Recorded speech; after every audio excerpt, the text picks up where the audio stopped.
ಮಾನವ ಜೀವಿ ಸತ್ಯ ಗೊತ್ತಿದ್ದರೂ ಸಾವಿಗೆ ಹೆದರಲು ಕಾರಣವೇನು? ಮನೆಗಳಲ್ಲಿ ತಮ್ಮವರೇ ಸತ್ತರೂ ಭಯಪಡಲು ಯಾವ ಕಾರಣ ತಿಳಿಸು. ಸಾವಿನಾಚೆಯ ಕಥೆಗಳನ್ನು ನಂಬಿರ್ತಾರೆ.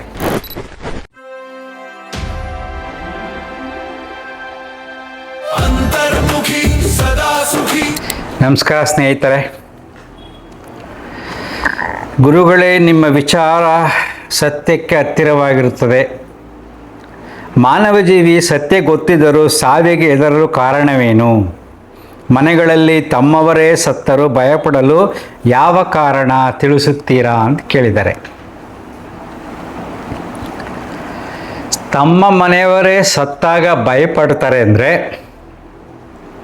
ಅವರು ಜಾಸ್ತಿ ಸಾವಿನಾಚೆಯ ಕಥೆಗಳನ್ನು ನಂಬಿರ್ತಾರೆ.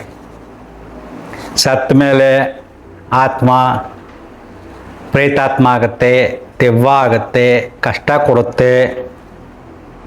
ಅಕಾಲಿಕವಾಗಿ ಸತ್ತಿರತಕ್ಕಂಥ ಆತ್ಮ ದೆವ್ವವಾಗಿ ಎಲ್ಲ ಜನಗಳ ಮೇಲೆ ಹೇಗೆ ಬರುತ್ತೆ, ಬಂದು ಹೇಗೆ ಸಾಯಿಸುತ್ತೆ, ರೋಗ ಬರ್ಸುತ್ತೆ, ಭಯಪಡಿಸುತ್ತೆ, ಈ ಥರ ಎಲ್ಲ ಕಪೋಲ ಕಲ್ಪಿತ ಕಥೆಗಳನ್ನು ನಂಬಿರ್ತಾರೆ. ನಂಬಿದ್ದಾಗ ಮನೆಯಲ್ಲಿ ಯಾರ ಸತ್ತೋದ್ರೆ ಅವರು ದೆವ್ವ ಆಗ್ಬಿಟ್ರೆ ಏನು ಮಾಡೋದು? ಇವರು ಅವ್ರಿಗೇನಾದ್ರು ತಪ್ಪು ಮಾಡಿದಾರಾ, ಅವ್ರಿಗೆ ಅನ್ಯಾಯ ಮಾಡಿದಾರಾ, ಮೋಸ ಮಾಡಿದಾರಾ? ಮಾಡಿದರೆ ಗ್ಯಾರಂಟಿ ದೆವ್ವ ಆಗ್ತಾರೆ, ನಂಗೆ ತೊಂದರೆ ಕೊಡ್ತಾರೆ ಅಂತ ಭಯ ಸ್ಟಾರ್ಟ್ ಆಗುತ್ತೆ. ಈ ಎಲ್ಲ ಭಯಗಳಿಂದ ಉಂಟಾಗತಕ್ಕಂಥ ಕಥೆಗಳು, ಭ್ರಮೆಗಳು ನಮ್ಮನ್ನು ಕಾಡಕ್ಕೆ ಪ್ರಾರಂಭ ಮಾಡ್ತವೆ. ಈಗ ಒಂದು ಸರಳವಾಗಿ ನಿಮ್ಗೆ ಹೇಳ್ತೀನಿ, ಸತ್ತ ಮೇಲೆ ಏನಾಗುತ್ತೆ ಇದುವರೆಗೂ ಯಾರಿಗೂ ಗೊತ್ತಿಲ್ಲ. ಕೆಲವ್ರು ಏನು ಮಾಡ್ತಾರೆ, ಸತ್ತ ತಕ್ಷಣ ಅದಿನ್ನೂ 11 ದಿನ ಇಲ್ಲಿರುತ್ತೆ ಕತೆ. ಅದು ಆ್ಯಕ್ಚುಲಿ ಸತ್ತಾಗ ಪಂಚಭೂತಗಳಿಂದ ಆಗಿರತಕ್ಕಂಥ ಈ ದೇಹ ಪಂಚಭೂತಗಳೆಲ್ಲ ಲೀನವಾಗುತ್ತೆ. ಗಾಳಿಗೆ ಸೇರಿಕೊಳ್ಳುತ್ತೆ. ದೇಹದಲ್ಲಿರ್ತಕ್ಕಂಥ ನೀರಿನ ಅಂಶ ನೀರಲ್ಲಿ ಸೇರ್ಕೊಂಡ್ಬಿಡುತ್ತೆ, ಅಂದರೆ ಮಣ್ಣಿಗೆ ಹೋಗಿ ಸೇರಿಕೊಳ್ಳುತ್ತೆ. ಈ ಮೂಳೆ ಮಾಂಸ ಮಜ್ಜೆ ಏನಿದೆಯೋ ಅದೆಲ್ಲ ಮಣ್ಣಿಗೆ ಸೇರ್ಕೊಂಡ್ಬಿಡುತ್ತೆ, ಘನ ಪದಾರ್ಥ. ದೇಹದಲ್ಲಿರ್ತಕ್ಕಂಥ ಉಷ್ಣಾಂಶ ಅಗ್ನಿಗೆ ಸೇರಿಕೊಳ್ಳುತ್ತೆ. ಇನ್ನೇನಿದೆ, ಆಕಾಶ ತತ್ವ ಎಲ್ಲ ಖಾಲಿ ಆಯಿತು. ಇಷ್ಟೇ, ಇದ್ರ ಮೇಲೆ ಬೇರೆ ಏನೂ ಇಲ್ಲ.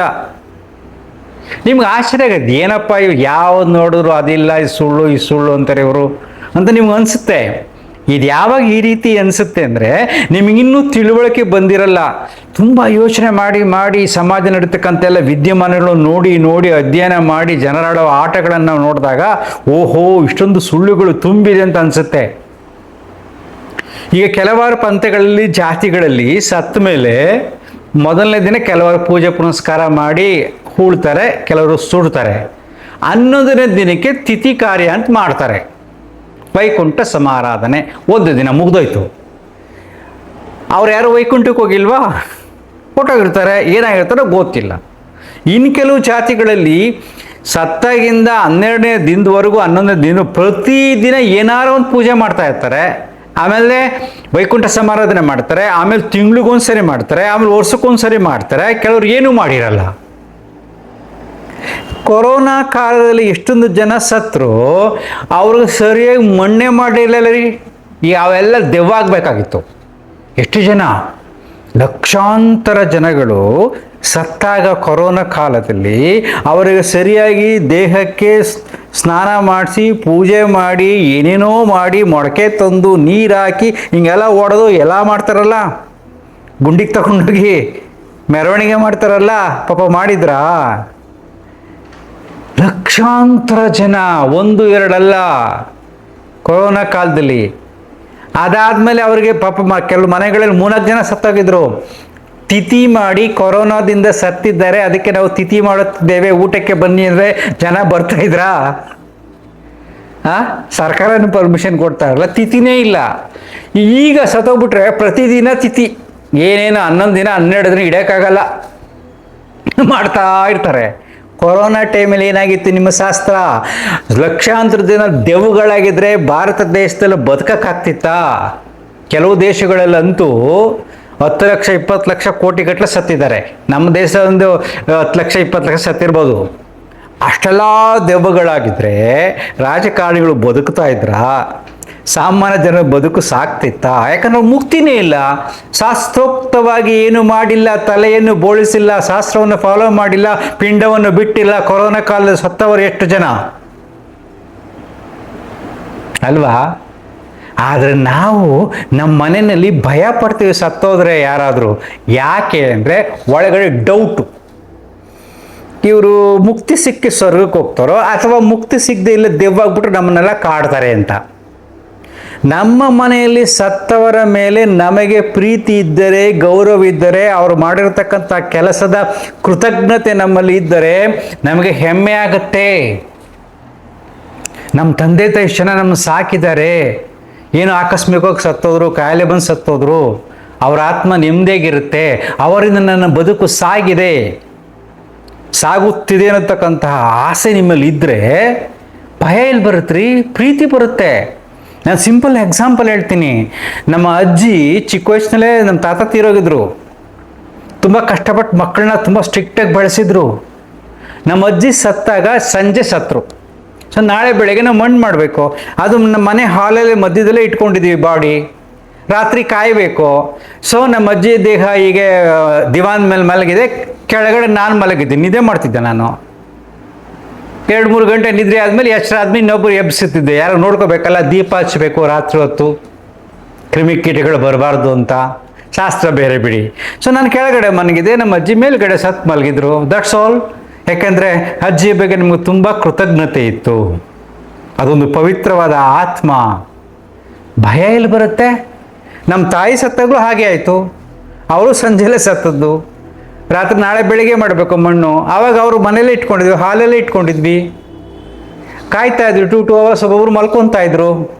ಬಿಸಿ ಯಾವಾಗ ಈ ರೀತಿಯಾಗಿ ಮನಸ್ಸು ಅವರು ಮಾಡಿರತಕ್ಕಂಥ ಕೆಲಸವನ್ನು, ಸೇವೆನ ನಮಗಾಗಿ ಕೃತಜ್ಞತೆ ನೆನೆಸ್ಕೋತೀವೋ ಆಗ ಭಯ ಆಗಲ್ಲ. ನಮ್ಮ ಮನೆಯಲ್ಲಿ ಯಾರಾದರೂ ಸತ್ತಾಗ ನಮಗೆ ಭಯ ಆಯಿತು ಅಂದರೆ ನಿಮಗೆ ಅವರ ಸೇವೆಯ ಬಗ್ಗೆ ಕೃತಜ್ಞತೆ ಇಲ್ಲ, ಪ್ರೀತಿ ಇಲ್ಲ, ಅಥವಾ ನೀವೇನೋ ಒಂದು ಮೋಸ ಮಾಡಿರ್ತೀರ ಅಷ್ಟೇ. ಇನ್ನೊಂದು, ಕೆಲವು ಮನಸ್ಸುಗಳಲ್ಲಿ ಮೌಢ್ಯತೆ ತುಂಬಿದೆ. ಅಂದರೆ ಅಕಾಲಿಕ ಮರಣ, ಆಕ್ಸಿಡೆಂಟಲ್ಲಿ ಯಾರೋ ಯುವಕರು ಸತ್ತೋಗ್ತಾರೆ, ಯುವತಿಯರು ಸತ್ತೋಗ್ತಾರೆ. ಈ ಥರ ಸತ್ತಾಗ ಅವ್ರ ಮನಸ್ಸಲ್ಲಿ ಇದ್ಬಿಡೋದು, ಇವ್ರು ಖಂಡಿತ ದೆವ್ವ ಆಗ್ಬಿಡ್ತಾರೆ, ಅದು ಅತೃತ್ಮ ಆತ್ಮ ಅಂತ ಈ ಆತ್ಮ ಚಿಕಿತ್ಸಕರು ತರಲೆ ತಾನು ತುಂಬಿರ್ತಾರೆ. ಇಲ್ಲಿದ್ದೆಲ್ಲ ಹೇಳಿ ಹೇಳಿ ಹೇಳಿ ಯಾಕೆ ನೀನು ಆತ್ಮದ ಬಗ್ಗೆ ಎಲ್ಲ ಕಥೆಗಳ ಕಟ್ಟಿ ಸುಳ್ಳು ಹೇಳ್ತಾರೆ? ಅದಕ್ಕೆ ಸಣ್ಣ ಪ್ರೂಫು ಇವತ್ತು ಬಂತು, ಅದಕ್ಕೋಸ್ಕರ ಹೇಳ್ತಾ ಇದ್ದೀನಿ ನೋಡಿ. ಇದು ಇವತ್ತು ಬಂದಂಥ ಕತೆ. ಕಾಲುವೆಯ 30 ಅಡಿ ಆಳದಲ್ಲಿ ಓಮ್ನಿ ಕಾರಿನಲ್ಲಿ ಮಗು ಸೇರಿ 4 ಅಸ್ಥಿ ಪಂಜರ ಪತ್ತೆ. 26 ವರ್ಷಗಳ ಹಿಂದಿನ ರಹಸ್ಯ ಕೊನೆಗೂ ಬಯಲು. ನೋಡಿ, 26 ವರ್ಷಗಳ ಹಿಂದೆ ಕಾಲುವೆಗೆ ಫೋಟೋ ಇದೆ. ಕಾಲುವೆಗೆ ಓಮಿನಿ ಬಿದ್ದೋಗ್ಬಿಟ್ಟಿದೆ, ಕಾರ್ ಬಿದ್ದೋಗಿದೆ. ಪಾಪ ಅವ್ರನ್ನೆಲ್ಲ ಹುಡುಕಾಡಿದ್ದಾರೆ. ಎಲ್ಲಿ? ಪಂಜಾಬ್ನಲ್ಲಿ. ಪಂಜಾಬ್ 26 ವರ್ಷಗಳಿಂದ ಡೀಟೇಲ್ಸ್ ಕೊಟ್ಟಿದ್ದಾರೆ ಇಲ್ಲಿ. ಅವರೆಲ್ಲ ಫಂಕ್ಷನ್ಗೆ ಹೋಗಿದ್ದಾರೆ, ಮಗು ಸಮೇತ 4 ಜನ. ಕಾರ್ ಬಿದ್ದೋಗ್ಬಿಟ್ಟಿದೆ ಕಾಲುವೆಗೆ, ಗೊತ್ತಿಲ್ಲ ಎಲ್ಲೋಯ್ತು ಏನಾಯ್ತು ಅಂತ. ಹುಡುಕಿ ತುಂಬ ಕಷ್ಟಪಟ್ಟಿದ್ದಾರೆ. ಆ 4 ಜನ ಆಕಸ್ಮಿಕವಾಗಿ ಸತ್ತಾಗ ಯಾವುದಾದ್ರೂ ಒಂದು ಆತ್ಮ ಬಂದು ಹೇಳ್ಬೋದಾಯ್ತಲ್ಲ ಯಾರ ಮೇಲಾದರೂ? ಈ ಟಿ ವಿಗಳಲ್ಲಿ ತೋರಿಸ್ತಾರೆ, ಏನು ಮೈ ಮೇಲೆ ಬಸ್ಬಿಟ್ಟು ದೆವ್ವಗಳೆಲ್ಲ ತೋರಿಸ್ತಾರೆ. ಎಂಥ ಮೋಸಗಾರರು ಅವರು, ಮೌಢ್ಯವನ್ನು ಬಿಚ್ಚುತ್ತಾ ಇರ್ತಕ್ಕಂಥವ್ರು. ಸ್ವಲ್ಪ ಯೋಚನೆ ಮಾಡಿ ನೋಡ್ರಿ. 4 ಜನ, ಒಂದು ಆತ್ಮ ಯಾರ ಮೇಲಾರ ಬಂದು ಇಲ್ಲಿ ಬಂದು ಕಾರ್ ಬಿದ್ದಿದೆ ಅಂತ ತೋರಿಸ್ಬೋದಾಗಿತ್ತಲ್ವಾ? ಮೈ ಮೇಲೆ ಬಂದು ದೆವ್ವಾಗಿದ್ರೆ. ಈಗ ಅವ್ರಿಗೆಲ್ಲಿ ಮೋಕ್ಷ ಸಿಕ್ಕಿದೆ? ಯಾಕೆಂದರೆ ಅವ್ರಿಗೆ ಏನು ಮಾಡೇ ಇಲ್ಲ. ಅವ್ರು ಮಣ್ಣು ಮಾಡಿಲ್ಲ, ತಿಥಿ ಮಾಡಿಲ್ಲ, ಪ್ರತಿ ತಿಂಗಳು ಪೂಜೆ ಮಾಡಿಲ್ಲ, ಏನೇನೂ ಮಾಡಿಲ್ಲ. ಅವ್ರಿಗೆ ಮುಕ್ತಿ ಸಿಕ್ಕಿಲ್ಲ. ಮುಕ್ತಿ ಸಿಕ್ಕಿಲ್ಲ ಅಂದಮೇಲೆ ಪ್ರೇತಗಳಾಗಬೇಕಾಯ್ತು. ಪ್ರೇತಗಳಾದ್ಮೇಲೆ ಅವ್ರ ಮನೇಲಿ ಯಾರು ಕಾಡಬೇಕಾಗಿತ್ತು. ಕಾಡಿ ಅದು ಬಂದು ಇಲ್ಲಿ ಹೇಳಬೇಕಾಗಿತ್ತು. ಈಗ 26 ವರ್ಷಗಳಾದ ಮೇಲೆ ಇನ್ನೇನೋ ಸರ್ಚ್ ಮಾಡೋಕ್ಕೆ ಹೋದಾಗ ಅದು ಸಿಕ್ಕಿ ಅದನ್ನು ಹುಡುಕಿ ತೆಗೆದಾಗ ಅಸ್ಥಿ ಪಂಜರಗಳು ಸಿಕ್ಕಿವೆ. ಇವರೇ ಅಂತ ಎಲ್ಲ ಗೊತ್ತಾಗಿದೆ. ಕಾರ್ ನಂಬರ್ ಎಲ್ಲ ಇತ್ತು, ಗೊತ್ತಾಗಿದೆ. ಮಗುದು ಪಾಪ ಯೂನಿಫಾರ್ಮ್ ಎಲ್ಲ ಇತ್ತಂತೆ, ಬೆಲ್ಟ್ ಎಲ್ಲ ಇತ್ತಂತೆ. ನೋಡಿ, ಒಬ್ಬರು ಕೂಡ ಪ್ರೇತಾತ್ಮ ಆಗಿಲ್ಲ, ವಿಷಯವನ್ನು ತಿಳಿಸಿಲ್ಲ. ಈ ಆತ್ಮಗಳ ಬಗ್ಗೆ ಎಷ್ಟೊಂದು ವಿಡಿಯೋಗಳು ಬರ್ತವೆ ಯೂಟ್ಯೂಬ್ನಲ್ಲಿ, ಎಷ್ಟೊಂದು ಮೋಸ ಮಾಡ್ತಾರೆ. ಬರೀ ಆತ್ಮಗಳ ಕಥೆ ಹೇಳ್ಕೊಂಡು ದೊಡ್ಡ ಆಶ್ರಮ ಕಟ್ಕೊಂಡು ಕೋಟ್ಯಾಂತರ ರೂಪಾಯಿ ದುಡ್ಡು ಮಾಡ್ತಿದ್ದಾರೆ. ಇದು ಬರಬಾರ್ದಾಗಿತ್ತಾ? ನಮ್ಮ ಗಡಿನಲ್ಲಿ ಎಷ್ಟೊಂದು ಸೈನಿಕರು ಸಾಯ್ತಾರೆ, ಯುದ್ಧಗಳಲ್ಲಿ ಎಷ್ಟೊಂದು ಸಾವಿರಾರು ಜನ, ಲಕ್ಷಾಂತರ ಜನ ಸಾಯ್ತಾರೆ. ಅವರೆಲ್ಲ ದೆವ್ವಾಗಿ ಹೋಗಿ ಪ್ರೆಸಿಡೆಂಟ್ನ ಕತ್ತು ಮಿಸ್ಕ್ ಸಾಯಿಸ್ಬೋದಪ್ಪ. ಏನಾದರೂ ಆ ದೆವ್ವ ಆಗೋದಾಗಿದ್ರೆ ಟ್ರಂಪ್ ಇಷ್ಟದೊಳಗೆ ಇರೋಕೆ ಆಗ್ತಿತ್ತ ಅಲ್ವಾ? ಇರಾನ್ನಲ್ಲಿ ಎಷ್ಟು ಜನ ಬಾಂಬಾಗಿ ಸಾಯಿಸಿದ್ದಾರೆ, ಇಸ್ರೇಲ್ನವ್ರು ಎಷ್ಟು ಜನ ಬಾಂಬಾಗಿ ಸಾಯಿಸಿದ್ದಾರೆ. ಅವರೆಲ್ಲ ಯಾವ್ದಾರ ಆತ್ಮ ಹೋಗಿ ಟ್ರಂಪ್ ಮುಗಿಸ್ಬಿಡ್ತಿದ್ರು, ನೆತನ್ಯಾಹುನು ಮುಗಿಸ್ಬಿಡ್ತಿದ್ರು ಅಲ್ವಾ? ಯುಕ್ರೇನಲ್ಲಿ ಪುತಿನ್ನೂ ಮುಗಿಸ್ಬಿಡ್ತಾ ಇದ್ರು ರಷ್ಯಾ ಪ್ರೆಸಿಡೆಂಟ್ನ. ನೋಡಿ, ಹಿಂಗೆ ಯೋಚನೆ ಮಾಡ್ರಿ. ಸಿಲ್ಲಿಯಾಗಿ ಏನೇನು ಎಲ್ಲ ನಂಬ್ತಿರಲ್ರಿ. ಯಾಕೆ ಹಿಂಗೆ ಯೋಚನೆ ಮಾಡಲ್ಲ? ಏನೂ ಮಾಡಿರಲ್ಲ ಪಾಪ, ಮನೇಲಿರ್ತಾರೆ, ಬಾಂಬ್ ಹಾಕ್ಬಿಡ್ತಾರೆ, ಸೊತೋಗ್ಬಿಡ್ತಾರೆ. ಆತ್ಮಕ್ಕೆ ಕೋಪ ಬರಲ್ವಾ? ಮಕ್ಕಳನ್ನ ಸಾಯಿಸ್ಬಿಡ್ತಾರೆ, ಕೋಪ ಬರಲ್ವಾ? ಸಿಂಪಲ್ ಅಪ್ಪ, ನೋ ಸೆಕ್ಯೂರಿಟಿ. ಹೋಗು ರಾತ್ರಿ ಕತ್ತು ಮಿಸ್ಬಿಡು. ಕತ್ತು ಮಿಸ್ಕೋ ಕತೆ ನಂಬ್ತಿರಲ್ಲ ನೀವು, ಅನ್ಯಾಯ ಮಾಡೋದನ್ನೆಲ್ಲ ನಂಬ್ತಿರಲ್ಲ ನೀವು. ಈ ಎಲ್ಲ ನಂಬಿಕೆಗಳಿಂದ, ಎಲ್ಲ ಸುಳ್ಳು ಸೃಷ್ಟಿಗಳ ಕಥೆಗಳಿಂದ ನೀವು ಯಾರು ಸತ್ತಾಗ ಭಯ ಪಡೋದು. ಈ ಕಥೆಗಳನ್ನು ನಂಬದೆ ವೈಜ್ಞಾನಿಕ ಚಿಂತನೆ ಮಾಡಿ ನಿಮ್ಮಲ್ಲಿ ಜ್ಞಾನ ಬಂದಾಗ ಈ ರೀತಿಯಾದ ಭಯ ಬರುವುದಿಲ್ಲ. ಸಾವು ಸಹಜ, ನಾನು ಒಂದಿನ ಸಾಯ್ತೀನಿ. ಸಾವನ್ನು ಸ್ವೀಕರಿಸಿ ಸತ್ತವರು ಮಾಡಿದ ಕೆಲಸಗಳನ್ನು ಕೃತಜ್ಞತೆಯಿಂದ ನೆನೆದು, ಪ್ರತಿ ವರ್ಷ ಬೇಕಾದ್ರೆ ಸತ್ತ ದಿನ ಒಂದು ನೆನೆಸ್ಕೊಳ್ಳಿ, ಸಮಾಧಾನ ಪಟ್ಕೊಳ್ಳಿ, ಅಡುಗೆ ಮಾಡ್ಕೊಳ್ಳಿ, ಊಟ ಮಾಡಿ, ನೋ ಪ್ರಾಬ್ಲಮ್. ಉಳಿದೆಲ್ಲವೂ ಮೌಢ್ಯ. ಈ ಮೌಢ್ಯಗಳು ಬುದ್ಧಿವಂತರು, ಡಾಕ್ಟ್ರುಗಳು, ಎಂಜಿನಿಯರ್ಸ್ಗಳು, ಪ್ರೊಫೆಸರ್ಸ್ಗಳು ಎಲ್ಲರ ತಲೆ ತುಂಬಿಕೊಂಡಿರುತ್ತೆ ಮೌಢ್ಯಗಳು. ಆ ಮೌಢ್ಯದಿಂದ ಹೊರ ಬರೋಕ್ಕಾಗಲ್ಲ. ಇದು ಸಮಾಜ ಅಷ್ಟೊಂದು ಭಾವನೆಗಳಿಂದ ಬಂಧಿತವಾಗಿದೆ. ಈ ಸತ್ಯ ಅರ್ಥ ಮಾಡ್ಕೊಳ್ಳಿ. ನಾನೂ ಕೂಡ ನಮ್ಮ ತಂದೆ ಸತ್ತಾಗ ತಲೆ ಬೋಳ್ಸ್ಕೊಂಡು ಎಲ್ಲ ಪೂಜೆ ಮಾಡಿದ್ದೀನಿ. ನಾನು ಮಾಡಲ್ಲ ಅಂತ ನಾನು ಧಿಕ್ಕರ್ಸೋಕ್ಕಾಗಲ್ಲ. ನಾನೊಬ್ಬ ಧಿಕ್ಕರಿಸಿದ್ರೆ ನನ್ನ ಸುತ್ತಿರತಕ್ಕಂಥ ಸಮಾಜ, ನನ್ನ ಸಂಸಾರ ಇವನು ಹುಚ್ಚ ಅನ್ನುತ್ತೆ. ನನಗೆ ಗೊತ್ತು ಸತ್ಯ, ಇದು ಬೇಕಾಗಿಲ್ಲ. ಬರೀ ಕೃತಜ್ಞತೆ ಸಾಕು, ಬರೀ ಪ್ರಾರ್ಥನೆ ಸಾಕು. ಆತ್ಮ ಅನ್ನೋದು ಇಲ್ಲವೇ ಇಲ್ಲ. ಅದು ಸತ್ತಾಗ ಪಂಚಭೂತಗಳಲ್ಲಿ ಲೀನವಾಗ್ಬಿಟ್ಟಿರುತ್ತೆ. ಹುಟ್ಟು ಸಾವು ಪ್ರಕೃತಿಯ ಸಹಜ ನಿಯಮ. 2000 ವರ್ಷಗಳಿಂದ, 5000 ವರ್ಷಗಳಿಂದ ಯಾವುದೋ ಅಂತ ದೊಡ್ಡ ಈ ಥರ ಶಾಸ್ತ್ರ ಪುರಾಣಗಳು ಇರಲಿಲ್ಲ, ಇಷ್ಟೊಂದು ದೇವಸ್ಥಾನಗಳು ಇರಲಿಲ್ಲ, ಇಷ್ಟೊಂದು ಭಕ್ತಿ ಇರಲಿಲ್ಲ. ಎಲ್ಲೋ ಅಲ್ಲೊಂದು ಇಲ್ಲೊಂದು ಇತ್ತು, ಬಟ್ ಇಷ್ಟೊಂದು ಇರಲಿಲ್ಲ. ಸೊ ಮನುಷ್ಯನ ಮನಸ್ಸು ಬೆಳವಣಿಗೆ ಆದಂಗೆಲ್ಲ ಕೆಲವರು ಮೌಢ್ಯವನ್ನು ಬಿತ್ತುತ್ತಾರೆ, ಅದು ಹಂಗೇ ಬೆಳ್ಕೊಂಡಿರುತ್ತೆ. ಕೆಲವರು ಜ್ಞಾನಿಗಳಾಗ್ತಾರೆ. ಆ ಜ್ಞಾನವನ್ನು ಕಡಿಮೆ ಜನ, ಅದ್ರಲ್ಲಿ ನಾನು ಒಬ್ಬನೇ. ನಮ್ಮ ಮನೇಲಿ ನಾನು ಹೇಳಿದ್ರೆ ಇಲ್ಲ, ಅದು ಏನು ಪ್ರಯೋಜನ ಇಲ್ಲ, ಈ ಪೂಜೆ ಪುನಸ್ಕಾರ ಪ್ರಯೋಜನ ಇಲ್ಲ, ತಿಥಿ ಎಲ್ಲ ಏನು ಬೇಕಾಗಿಲ್ಲ ಅಂತ ಹೇಳಿದ್ರೆ ನಾನು ಹುಚ್ಚ ಅಂತಾರೆ. ಅಯ್ಯೋ ಹೋಗಲಿ ಬಿಡು, ನನಗೆ ಗೊತ್ತು ಇದೆಲ್ಲ ಸುಳ್ಳು ಅಂತ. ಆದರೂ ನಾನು ತಲೆ ಬೋಳಿಸ್ಕೊಂಡು ಎಲ್ಲ ಕಾರ್ಯಗಳನ್ನು ಮಾಡಿದೆ. ಈ ರೀತಿಯಾದ ಪರಿಸ್ಥಿತಿ ಈ ಸಮಾಜದಲ್ಲಿ ಇದೆ. ಅದಕ್ಕೆ ಎಲ್ಲವನ್ನು ಸರಿ ಮಾಡಿ ನಾನು ಜ್ಞಾನಿಯಾಗಿ ಬದುಕ್ತೀನಿ ಅಂದರೆ ತುಂಬ ಕಷ್ಟ. ಅದಕ್ಕೆ ಸುಳ್ಳು ಕಥೆಗಳನ್ನು ಹೇಳಿಕೊಂಡು ನಿಮ್ಮ ಮನಸ್ಸಿನಲ್ಲಿ ಭಯ ಸೃಷ್ಟಿ ಮಾಡಿ ಮಹಾನ್ ಗುರುಗಳಾಗ್ತಾ ಇದ್ದಾರೆ. They will enjoy the life.